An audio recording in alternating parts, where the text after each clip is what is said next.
सत्ता की ताकत के सामने सवाल कमजोर पड़ जाएं, तो आवाज बुलंद करनी पड़ती है। बोल कि लब आजाद हैं तेरे, मेरे साथ। बोल के लब आजाद है तेरे, बोल ज़बां अब तक तेरी है। मोदी सरकार को खुद पर शर्म आनी चाहिए। कल मोदी सरकार ने सुप्रीम कोर्ट ने जो कहा है ना, इंसानियत उसके सामने शर्मसार हो गई है। जानते हैं उनके जो नुमाइंदे हैं सोलिसिटर जनरल तुषार मेहता, उन्होंने सुप्रीम कोर्ट में क्या कहा? उन्होंने कहा कि सोशल मीडिया में या फिर जो पत्रकार आज की तारीख में गरीब मजदूरों की बात करते हैं वो गिद्ध हैं और क़यामत के पैगंबर हैं। अंग्रेजी में जिस शब्द का इस्तेमाल उन्होंने किया, उन्होंने कहा कि वो वल्चर्स हैं and they are prophets of doom. मैं आपको बताना चाहता हूं मोदी सरकार कि दरअसल गिद्ध कौन है। याद है खबर आपको, जब मोदी सरकार ने सुप्रीम कोर्ट के सामने कहा था कि इस वक्त सड़क पर एक भी प्रवासी मजदूर नहीं है और हमने 23 लाख मजदूरों को मदद मुहैया कराई है। और आप जानते हैं कि यह सरासर झूठ था, क्योंकि सड़क पे न सिर्फ मजदूर चल रहा था बल्कि वो मर रहा था, उसके बच्चे मर रहे थे। ढेरों मिसालें सामने उभर कर आई थी। ये होते हैं गिद्ध जो अदालत के सामने झूठ बोलते हैं गरीब मजदूरों के नाम पर। जब इस लड़की ने इस साइकिल पर बैठकर अपने पिता को गुरुग्राम से बिहार तक पहुंचाया था, तब आपको शर्मिंदा होना चाहिए था, मगर आपके मंत्री रविशंकर प्रसाद, किरण रिजिजू, रामविलास पासवान, ये तमाम लोग कह रहे थे कि इसे साइकिलिंग फेडरेशन में इसे जगह दी जाए और साइकिलिंग प्रतियोगिता में इसे शामिल किया जाए। ये सोच होती है गिद्ध वाली सोच, और मैं आपको बताता हूं क्यों। क्योंकि उस लड़की ज्योति पासवान ने आपके मुंह पे करारा तमाचा मारा जब उसने आपके ऑफर को ठुकरा दिया था। उसने कहा कि मुझे पढ़ाई लिखाई करनी है। उसकी गुर्बत पर, उसकी मजबूरी को जो सियासी तौर पर इस्तेमाल करने की कोशिश करता है ना, वो होता है गिद्ध। और कल एक बार फिर आपने ये प्रमाणित किया है कि आप गिद्ध हैं अदालत के सामने, क्योंकि अब तक आपके प्रवक्ता क्या कह रहे थे? आपके प्रवक्ता ये कह रहे थे कि जो गरीब मजदूर अपने घर जा रहा है हम उससे पैसे नहीं ले रहे हैं, जबकि ढेरों मिसालें थीं जहां गरीब को टिकट के पैसे देने पड़ रहे थे। चाहे गुजरात सरकार का वो फरमान हो या फिर रेलवे बोर्ड के चेयरमैन यादव साहब हों, जिन्होंने कहा था कि हम मजदूर से इसलिए पैसा ले रहे हैं क्योंकि मजदूर कहीं ऐसे ही ना पहुंच जाए रेलवे स्टेशन जैसे कि मजदूर जो है वो मज़े ले रहा है, घर जो है वो मज़े लेने के लिए जा रहा है। मैं जो आपके सामने बात रखने की कोशिश कर रहा हूं वो क्या है? कल अदालत के सामने केंद्र सरकार ने क्या कहा, मैं आपको पढ़ के सुनाना चाहता हूं। उन्होंने स्पष्ट कर दिया, और आपके स्क्रीन पर In the statement to the court, Solicitor General Tushar Mehta, who was representing the central government, said the fare for the special Shramik trains organized by the railways is paid either by the originating state or by the receiving state. जिसका अर्थ क्या हुआ कि जो पैसा गरीब मजदूर पे कर रहा है वो या तो जिस राज्य से वो चल रहा है वो राज्य वो पैसे दे रहा है, या जिस राज्य को वो जा रहा है वो पैसे दे रहा है। और संबित पात्रा ने हमें क्या बताया था?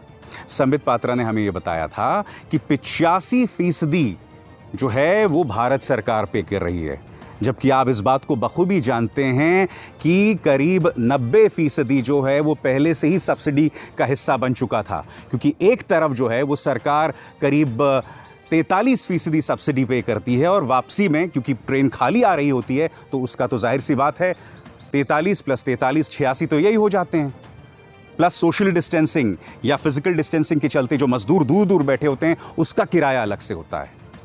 और कल आपने अदालत के सामने ये मान लिया कि नहीं साहब हम पैसे नहीं दे रहे थे, मगर आपका प्रचार तंत्र ये झूठ बोल रहा था कि 86% हमने पैसे दिए। तो अब बताइए ना मुझे तुषार मेहता जी, गिद्ध कौन है? मेरे जैसे पत्रकार जो इन गरीब मजदूरों की बात कर रहे हैं, या फिर आप जैसे लोग जो सरासर झूठ बोलते हैं, सरासर गलत बयानी करते हैं? क्या इस सवाल का कोई जवाब है आपके पास? मैं आपको बताना चाहता हूं दरअसल इनके हिसाब से कौन सा मीडिया गिद्ध नहीं है। आपके स्क्रीन्स पर यहां पर इस वक्त भारत और चाइना में तनाव है। अजय शुक्ला की इस रिपोर्ट के मुताबिक, और कई पत्रकार ये कह रहे हैं कि लाइन ऑफ एक्चुअल कंट्रोल को पार करके चीन जो है हमारी सीमा में करीब 2 से 3 किलोमीटर घुस गया है। ये खबर है, मगर यहां पर यह चैनल उसके लिए कांग्रेस पर दोष मढ़ रहा है, जबकि सवाल जो है वो सरकार से किया जाना चाहिए। अब तक प्रधानमंत्री ने इस मुद्दे पर एक शब्द नहीं कहा। नेपाल ने जो अपने मैप में भारत की ज़मीन को शामिल कर लिया, अपने मानचित्र में शामिल कर लिया, इस पर प्रधानमंत्री पूरी तरह से खामोश हैं। जी हां, इनके हिसाब से ये मीडिया गिद्ध नहीं है। फिर ये मीडिया जो लॉकडाउन के मुद्दे पर सवाल करने के लिए राहुल गांधी को कटघरे में रख रहा है, इनकी ये हिम्मत नहीं है कि वो प्रधानमंत्री नरेंद्र मोदी से सवाल कर सकें।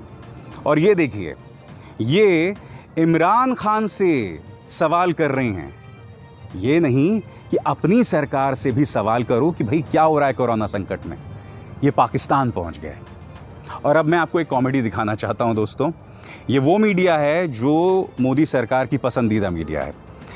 इसमें देखिए, यहाँ एक तरफ ये भारतीय पैनलिस्ट हैं और दूसरी तरफ पाकिस्तानी पैनलिस्ट, और ये टीवी पर देखिए क्या मजाक हो रहा है।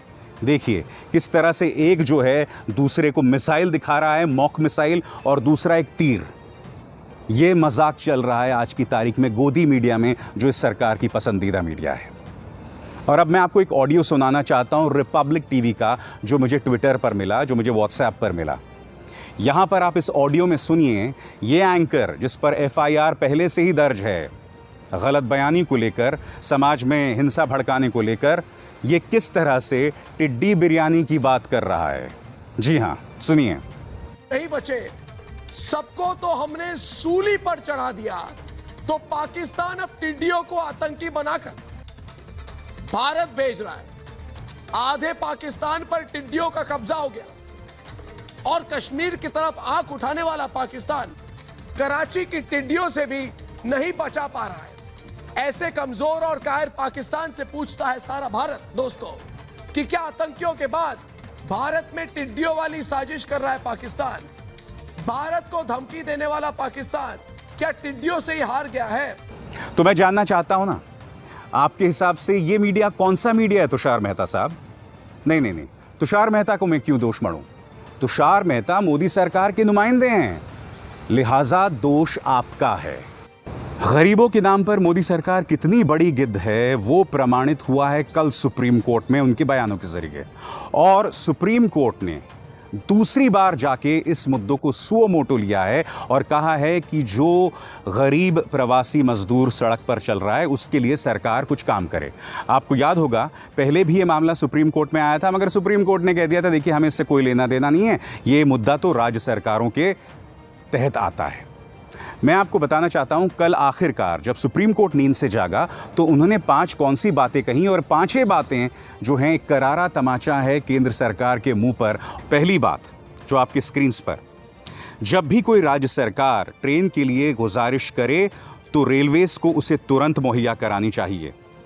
इसके अलावा उन्होंने ये भी कहा कि किसी भी प्रवासी मजदूर से ट्रेन या बस का किराया ना ले, और ये जो है राज्यों के बीच में इसे शेयर किया जाए। यानी कि पहले झूठ का पर्दाफाश कि सही मायनों में सरकार जो है वो मजदूरों से टिकट का पैसा नहीं ले सकती, इसका मतलब आप टिकट का पैसा ले रहे थे। दूसरी बात, प्रवासी मजदूर जो कहीं फंसे हुए हैं उन्हें खाना मुहैया कराया जाए राज्य सरकारों द्वारा, और इसकी पूरी पब्लिसिटी हो और अधिसूचना भी जारी की जाए। इसका मतलब क्या हुआ कि अब तक आप खाना नहीं दे रहे थे, जिसका प्रमाण आपके सामने यहाँ देखिए। एक ट्रेन रुकी हुई है और ये गरीब मजदूर वहाँ पर भुट्टा भुनकर खा रहे हैं, ये बदतर हालत है। अब ये दूसरी तस्वीर देखिए, मुजफ्फरपुर की है। एक बच्चा 3 दिन 4 दिन के बाद 22 को इसकी ट्रेन दिल्ली से निकलती है, 25 को मुजफ्फरपुर पहुंचती है। बच्चा भूखा था, 2.5 साल का, मर गया। देखिए इसका पिता क्या कह रहा है, और इसका रिश्तेदार भी ये कह रहा है कि भूख के मारे वो मरा, मगर केंद्र सरकार इसे मानने को राजी नहीं है।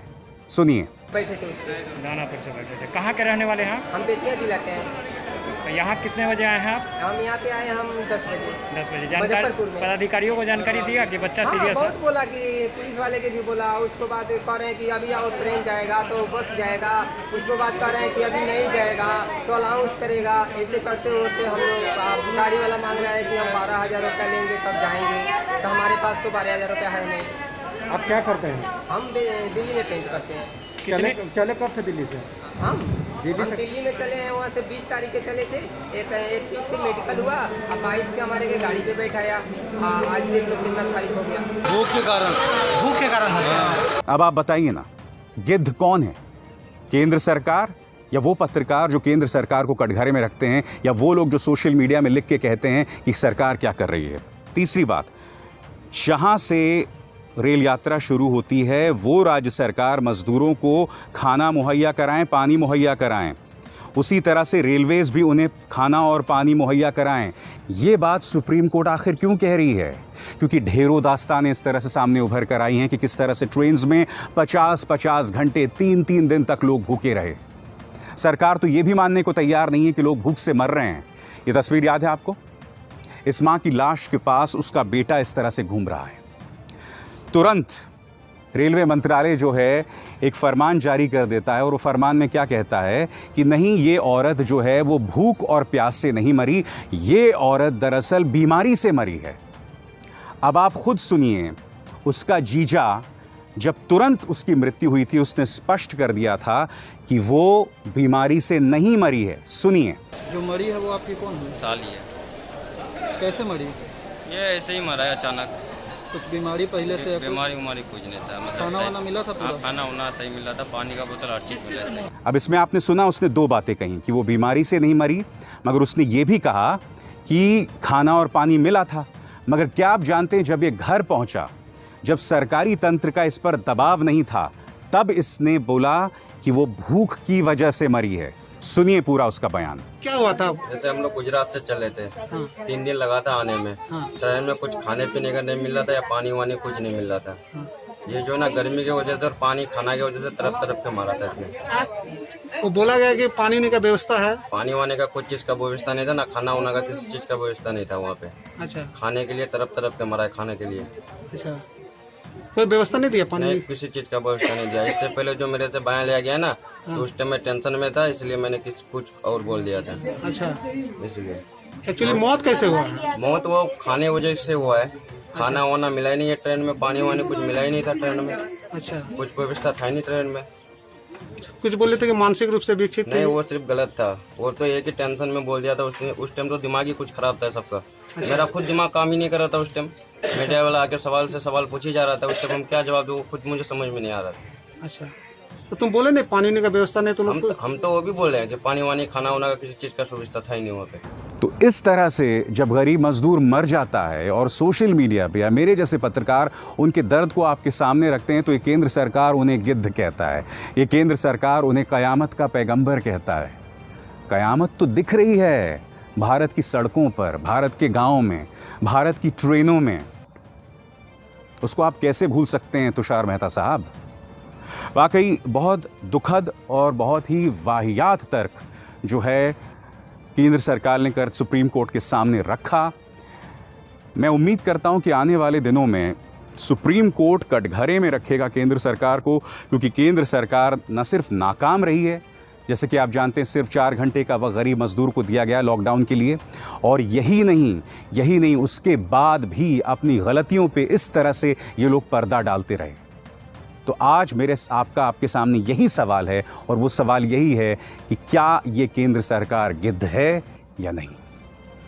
बोल के लब आज़ाद है तेरे में बस इतना ही। मेरी आप सबसे अपील कि इस कार्यक्रम को ज़्यादा से ज़्यादा लोगों तक पहुंचाएं, इसे लाइक करें, शेयर करें और न्यूज़ को सब्सक्राइब करें और बेल आइकन भी ज़रूर दबाएं। अभिसार शर्मा को दीजिए इजाज़त। नमस्कार।